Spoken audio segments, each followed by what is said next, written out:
Hello, Pisces. Thank you for joining me for your weekly forecast for week commencing the 6th of March.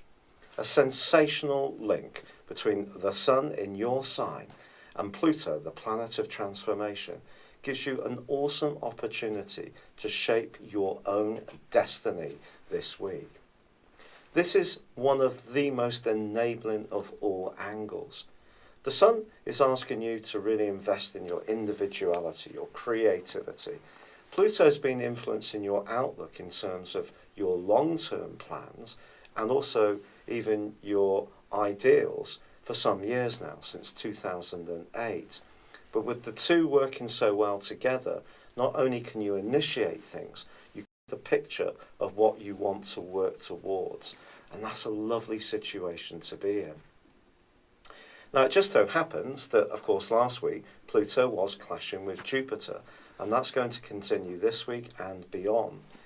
Essentially, Jupiter, tracking backwards, is in your sector of business and shared resources, and it's also about intimacy, and it's forging an obtuse angle to the Sun this week, a quincunx, which means it is going to be important that you don't hurry things too much, motivated by some kind of financial motive.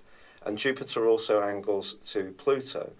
It's the same thing here, except that I feel if there are people in your circle that don't really share what you're trying to achieve, then they could sort of close in on you a little bit. But it's also important that you do retain other people's respect by not trying to force the pace and expecting too much too soon.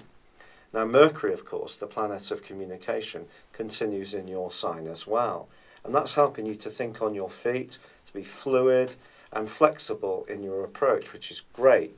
But you could hit a little bit of a buffer on Friday and Saturday when Mercury goes into a right angle with Saturn. Someone influential may not quite get what you're trying to achieve.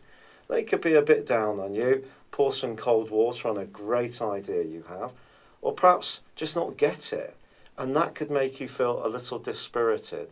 Try to avoid that trap, because in your second solar house, Mars, the planet of drive, continues to forge a great link with Saturn through to Thursday.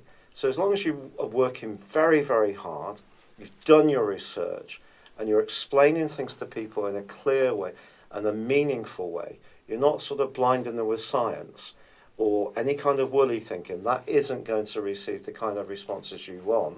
I still think there's so much to be gained as far as your worldly role, your standing, and your prospects for promotion and rewards are concerned. Now, of course, Venus is tracking backwards in your second solar house now, and will be through to the early part of April. So it's not a time to be too wasteful with your resources. If you have been on any kind of diet plan, it could still be under a bit of pressure, and it's also perhaps important to be careful around sugary foods. I don't think your body will appreciate them quite as much. But Mars moves into a sensational location for you on Friday, punching forwards into Taurus. This is going to give you more vigour in terms of your ideas, and also physically. You can find yourself more active. If you love cycling or swimming or running, then expect to be on the move pretty quick with this change. But as the week draws to a close, there is, of course, a full moon in your opposite sign. It's possible that someone close to you may feel that you've been almost too single-minded in working on the things that are important to you in terms of shaping your future and your destiny. Well, sometimes we have to make those sacrifices and be single-minded if we want to make progress. But a little bit of diplomacy on your part could just ease the pressure off a little bit. But maybe it is a financial issue too that you need to be conscious of. Uranus is in a jarring angle with the full moon.